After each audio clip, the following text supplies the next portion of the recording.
Hi, I'm Chip. And I'm Sue. And we're just two tourists.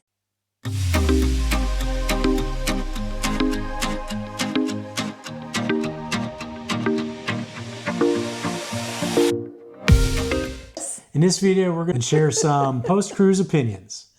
Yes, we are. All right, so let's talk about some post-cruise wrap-up opinions, thoughts on the Disney Treasure and our experience. Okay. Well, the Disney Treasure, I've been on all of the ships now. And now the Treasure, well, Chip hasn't been on all the ships yet, but he's closing in on them. This is his third style. So you've been on the original style, and then the medium style, and then now the newest. Right. So like the Magic, he was on the Wonder, and then on the Dream and Fantasy, and now Treasure. On the Treasure, which is like the Wish class. So so he does have like, you could tell. I got some experience between all the different styles. The different styles. So the Treasure at this point here is the newest. So what I learned is when I went on the Wish, I did want to wait a little bit of time because there were several things on the Wish that weren't ready even like 2 months after it started. So we did want to wait, like 5 or 6 months before we went on the Treasure. And I will say, I know that like new cruisers, you always, that's the newest, the best. But really what we find is that having booked and being in the Castaway Club, these new ships, well, people that are platinum, people that have been on a bunch of cruises, they also want to go on the new cruise. So they're on there, and a lot of times they gobble up all the extra stuff. Yeah, the dinners. So then it frustrates the new cruisers. Yeah. So, of course, you could do, if it's your first cruise and you always think that this will be your only one, you could do that. But I always would suggest waiting a little bit of time until some of the crazy excitement has worn off a little bit. So maybe you might have more opportunities or to get on there. Also the pricing. Yeah, comes down a lot. Yeah. So that's one thing about the Treasure. It's new and it's exciting, but it's also busy, and it has a lot of cruisers that have done a lot of cruises that gobble up all those specialty dining and all those special activities. So that's one thing to think about. Because even as Gold, I found that, the Palo experiences were harder to get. So one other thing that you might want to think about too, especially if it's a brand new ship. So we booked our cruise, and it was about exactly 6 months from the inaugural sailing in last fall. And a lot of their crew are on 6-month contracts. And so we noticed that there was definitely, there had been a changeover from the crew. So people were off their contracts and they were bringing new people in. And there were some folks that just weren't fully trained up on all the different aspects of the ship and what was where. And you never know exactly where that break is going to happen. So, but I would say on a newer ship, you've got a better shot to know that it's at 6 months out. Maybe that's not the best time. Maybe wait till the 7th month. Right. So I think that, in my opinion, I think that Disney is a little bit overstretched on their need for crew, and the training level is probably not catching up just yet to having all 6 ships. It just felt like the training on some folks. Now, don't get me wrong. Overall, really good. The Disney crew is fantastic. And really, I think if you haven't been on a cruise before, you're going to think it's the best thing ever. You might not notice because you don't have that comparison. It was really wonderful. I mean, we had the best time. Yeah, it was a great time. We had a fabulous time. And it's a really beautiful ship. I mean, the theming on it is fantastic. The decorations, the park nods with the bars is fantastic. Love it. But I would say that one of the downsides to that is the size of some of those spaces. So while the Haunted Mansion bar is phenomenal, the special effects in there are great, the drinks in there are pretty good, but when there's 150 people crammed in there, it's not the experience you want. So the spacing is a little bit tight. That even Periscope is gorgeous, and the theming in there is fantastic. It's really cool. A lot of little Easter eggs in there. But again, when it's packed, it's not quite the same. And so some of the lounge spaces on the Treasure are smaller than some of those same spaces on the Fantasy, the Dream, and Magic and Wonder. And you're even like in Mickey's main sale, you're going to notice like a squishness, like it's like not as wide. So there is kind of a squishness about it. Right. And we did finally, one of the things we like about on some of the classic ships is that Deck 4 promenade that goes all the way around. And on this ship, a neat feature is that you can go all the way to the tip, to the front, and have your little Titanic experience on the very top front. But to get there is quite... Yeah, it's actually on Deck 5. So when you go on... No, it's on Deck 6. On Deck 6. So when you're doing the walk around on Deck 4, you actually have to go up 2 flights of stairs to get to that lookout but point. if you go by the Census Spa on Deck 5, you can get out onto that deck, so you just have one flight. And those steps are really steep. Kind of steep. They're steep. And so it's a neat experience to go out there. I think that on certain times that they do put a little... chain across that you can't always get up there. So, but do try and get out there because it is a neat, it's neat to get out there. Because you're right on the bow, right at the very point of the bow. Right. So, but if you're one of those that were used to like jogging around or walking all the way around, I guess you just have to walk, turn around and walk back. And we saw some people doing that when they jogged. So... And also, it's a little bit harder to find those doors. It seems like on the other ships, it's a little bit easier to notice where those doors to get outside. For the deck 4. Yeah. And then I would say one of the other contentions that people will bring up is the elevators, since there's not 3, there's just the 2. Sets. Now, after being on the Wish, I will say I felt a little bit more comfortable finding where the elevators were. We never really waited, except for on, Sail Away Day when everyone's going up, or right after the show lets out, or that's right after the show lets out, or Sail Away Day was the only time that it was crowded, but we still got on an elevator. Right. And they've moved them, they're closer together than on the Classic. So where there's 3 stacks in the front and the aft elevator are further apart on those ships, they are closer together, so you're not walking quite as far that way. Now, another frustrating thing, if you do want to go to like the deck 12, 13, 14, only half of them go to 12, 13, 14. But guess what? When you push that button, it seemed like we would get 3 elevators that only would go to 11. So we just started like pushing the button to 2. So try and like not, because if we would just like let it close, it would just keep coming. Yeah. So it probably isn't the best, but if you want to go to 12, 13, 14, if one of them opens, push like 1 or 2, so it'll go all the way down, so it'll give some time for the other ones to go up. Right. I said that's the only pro tip. Yeah, pro tip. But that's something that Disney should try and correct. I think, because if you want to go to Palo or the adult area or that Chippendale pool, some of those things. 13, 13. Yeah.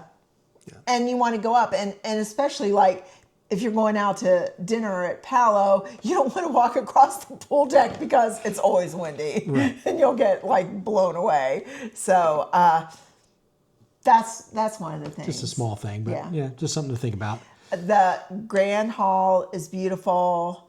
The activities, what's new with the Treasure, with the Coriander and Sage, they're 2 characters, and they've created little shows for them every day, and they're either in the Grand Hall or in that Sarabi.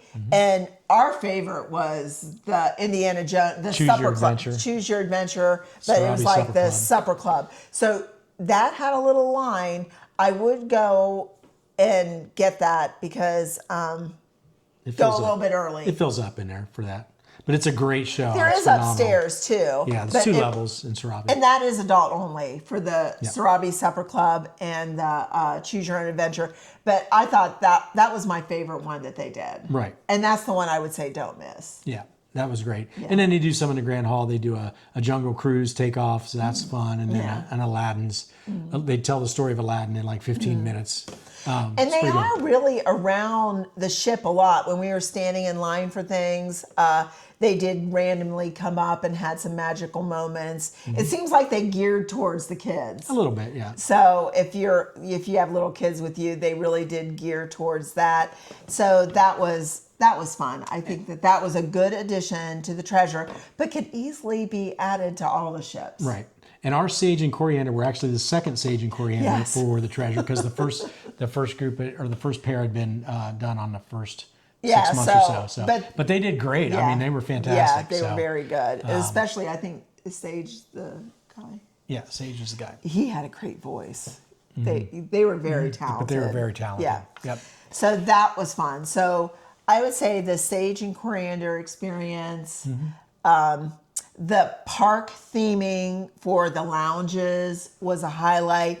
I mean, the Haunted Mansion is fantastic. But I think our favorite was the Skipper Society, because we really liked the drinks and the activity. And there was a band there that was very good. Yep. The Doublooners. Doublooners, yeah. Yeah. They were good. And then we like Scat Cat. And I like how, like on all the Disney ships, though, all the different lounges kind of had themed drinks. So that was kind of fun to go and test visit. them out. Yeah. Try out the different specialty drinks. They were really good. What about the shows? What do you think?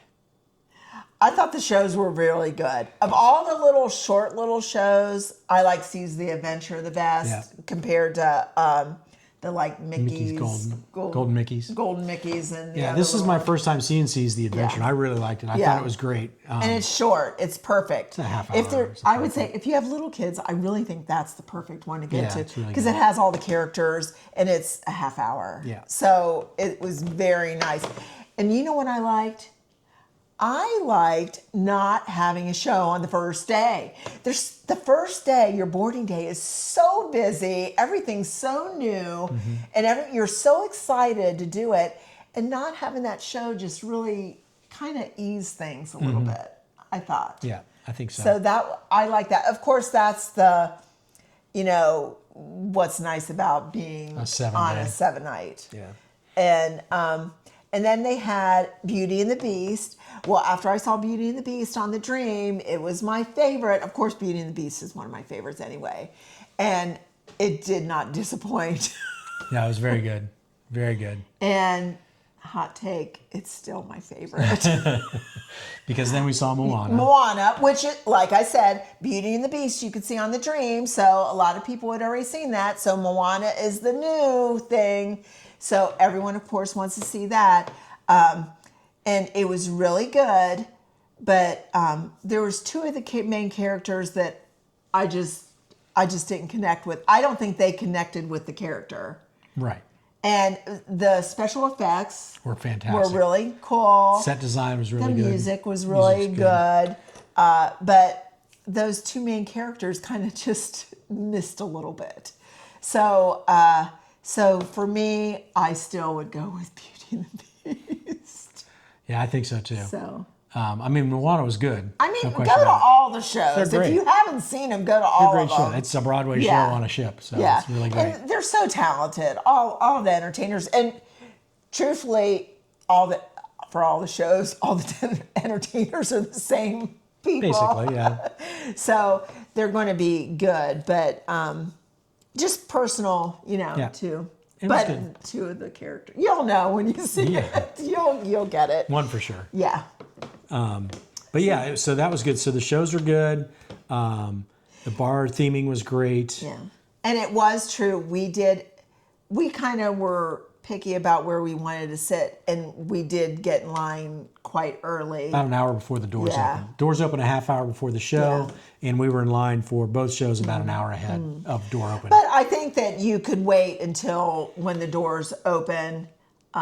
You might want to, I suggested to someone, You could like sit in the Grand Hall or maybe at the Skipper canteen, have a drink. And then when you start seeing the line go by, because the line will grow past there. Right. When you start seeing the line go get in line and get your seat. Right.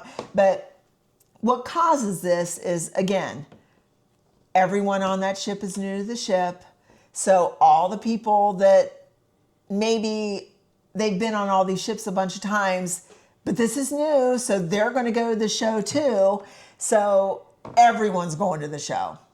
So we're on, maybe if you go on the Dream or the Magic, you might be on there with some people. Because like when we go on the Wish, we're not going to go to the shows. So, because we've seen them. We've seen them all. So that's gonna add to the it makes a attendance. difference. Yeah. It makes a difference. So it makes a big difference. Right. It's got the excitement. So, you know, if you don't care, I still would make sure you're in line when the doors open a half hour before, so you don't get disappointed. But you will still find a seat. But I think if you're like a bigger group and you come in at the last minute, you could be disappointed. Yeah, it can be split up a little bit. Yeah. But the shows are good. Yeah. Dinners were really good, I thought. I think, you know, people, if you watch any of these vlogs from anybody else, they've already given you opinions on the menus, and the Coco menu is really, really good. Yeah. Brand new menu. Coco It's really was good. the star. It was great. Yeah. That menu is fantastic. Yeah, I always like 1923. I like that menu, but Coco was different and it was good. Yep. And Marvel's Marvel. It's got some, since it's a 2-night Marvel, it's got a second menu that's decent. I liked a couple of things on and that. here's where having like a newer crew comes into it. Our Marvel day, the first day, the timing is a little bit off. And if we were done with our meal and everyone around us, and that Spider-Man, Spoiler alert. Spoiler alert. Spider-Man, when he comes in after the show is over, and he kind of stops a little bit at each table, but we're like, we're going. Because he only stops for like a second. I mean, it's not like an interaction. Just blows through. Maybe you might be able to get a picture, but we left, and he was nowhere near our table. Yeah. And then the second night. Not a big Spider-Man fan anyway. I mean, it's cute. Yeah. But if you have kids, you're going to want to wait. Right. And it's going to make you wait. And you may. And on If the it was last. a Fantastic Four, it'd be a different story. Yeah. And on the last night, you know, that we were there, you know, we wanted to get to something right after dinner. So we didn't get to see the end of that show. Right. Because it was so slow. I really liked the second show with the Groot. with Groot and the quiz. the quiz stuff. I like that better. But they had so many of those quiz things. They could have taken some of it off and finished the show and then ended up with quiz. Right. But they didn't, so we missed the end of the show because we had something planned that we had to get to. We couldn't just sit there when we were done with our meal. Right. So some of the timing in the Marvel was a little bit off. So hopefully they'll fix it. One thing they fixed was the interactive adventure game. Oh yeah, for so sure. that if you got those first sailings on the Treasure, that wasn't working. The Wish. On the Treasure. Oh, on the Treasure. On the Treasure, Oh. it wasn't working. Okay. On ours, it was finally working. I'm telling you, on the Wish, I don't even know if it's working yet. I haven't really seen it, but we did. The one on the Treasure is really good. And it was fun. It's got It was augmented reality, and it's really cool. Yeah, his getting on was maybe a little bit glitch or a little bit I think we user got error. separated too much, so we weren't on the same. Yeah. We couldn't do it together because we were on the same. The path. thing is, like the midship detective agency on the other ships, on the other Fantasy and Dream, the thing is, you can just do it on your own. This one, you have to have your phone.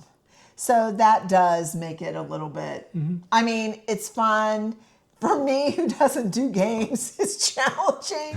But I think, you know, kids nowadays, they all have their phone and they're No, used to it. that's a really good addition, and you find that in your app. It's in the app. Yeah. You scroll down on the main page of the app to find that. Yeah. But it's a lot of fun. Yeah. It's better than the midship detective agency. Yeah. Because it seems like you go a little bit closer to. Yeah. You don't, And on you the don't bounce Wish, and bounce. I don't know if they still have it, but at the Wish they used to have like a little, at the end of the cruise, like a little half-hour show that you would go and see who got the most points. They didn't have that on this. Yeah. But I'm trying to think. The adult pool area is just still so sad. It's still broken. You just don't go because it's the Cove Cafe. It's way out of the way. Unless you can grab one of those weird elevators. But even that, you still have to walk a long way in the sun to get back there to that area. There's the one hot tub, which is right underneath that the mouse Aqueduct. aqua mouse. Not, yeah. Is that aqua mouse? So there's noise from that, so it's not quiet. It's the walkway, so everyone's walking right by you. There's not a lot of shade. The pool's hard to get in and out. Yeah, it's and it's the same on the Wish, I guess. So Yeah. it hasn't. They haven't improved it from the. So if Yeah. you've been on the Wish and you weren't happy with the adult pool, you're not going to be happy with the adult pool on the Treasure. Now, on the Dream and Fantasy, you have Satellite Falls, which is adults only. But with the configuration, where Satellite Falls is, it's on the forward, and this is on the aft. So they've made that family. If they could make that Chippendale pool adults only, I think it'd go, because there's a bar up there. Right. And it's deck 14. It's out of the way. If they would make that adults only, I think that would go a long way to making the adults only area stronger, just because you can go up to that. And it is a nice little waiting pool that you can go in and you can sit around and have your drinks, and it's nice. And there's a big shaded area. So it's very similar to the Cove pool on the Fantasy and Dream. So it's shallow, and if Disney would listen to me, make that an adult only area. I'm sure they are, honey. Because it filled up with a lot of, like, you're supposed to be 3 and potty trained, but it looked like a lot of like 2-year-olds. Not necessarily the case. It looked like a lot of littles in there. So that made it unappealing to be up there. But I think But the music up there is like quiet. Yeah, but it is it's quiet. not It's quiet music. because of the screaming. But I mean, I understand that, but there are like those 6 little pools, for family pools. on 11. Yeah. and 12. So that would be fine. And I just think that would be an easy change. But these are all just basically small things. I mean, the adult pool thing is the same on the Wish, so it's no big. It's not really unique to the Treasure that it's not that great. But overall, it's a fantastic experience. I mean, the ship is beautiful. The crew's great. Food's good. The drinks are great.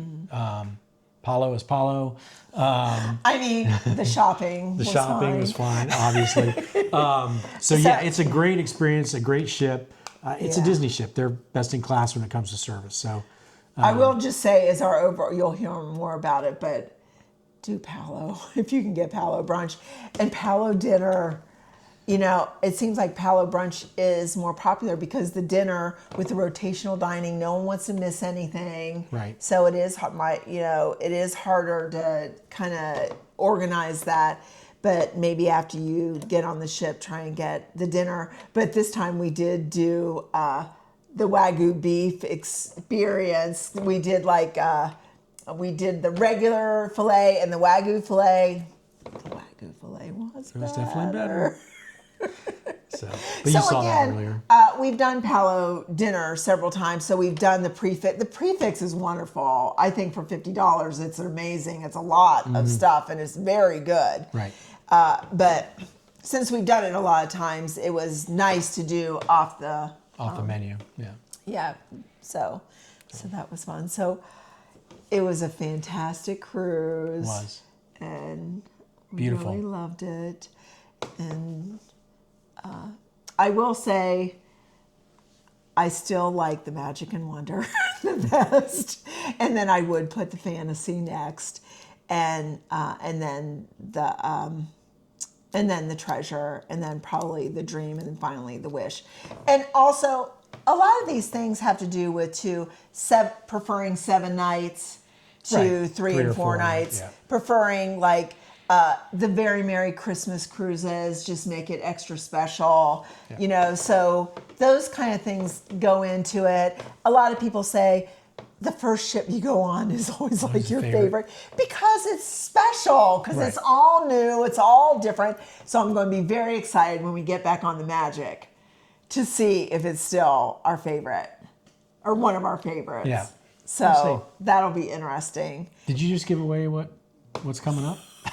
Well, see, if you listen to the end, that's what you get.